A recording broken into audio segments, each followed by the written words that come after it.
Bunga ng pinaigting na operasyon ng Eastern Police District laban sa mga individual na sangkot sa krimen, matagumpay na naaresto ng mga operatiba ng District Mobile Force Battalion ang 43 anyos na Rank 1 Most Wanted Person ng Mandaluyong City.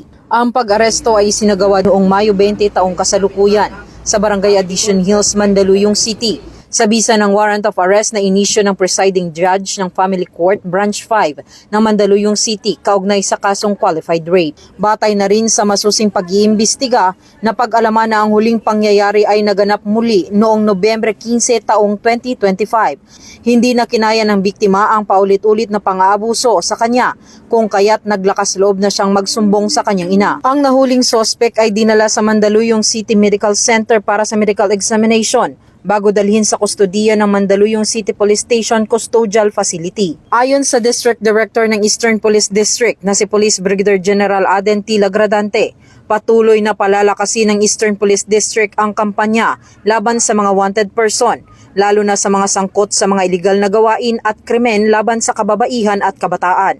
Aniya, hindi titigil ang kapulisan hanggat hindi napapanagot ang mga lumalabag sa batas at mapanaig ang hustisya para sa mga biktima. Mula dito sa Eastern Police District, ako po ang inyong PNN correspondent, Patrolwoman Jenny Midolor, alagad ng batas, taga-taguyod ng Balitang Pulis.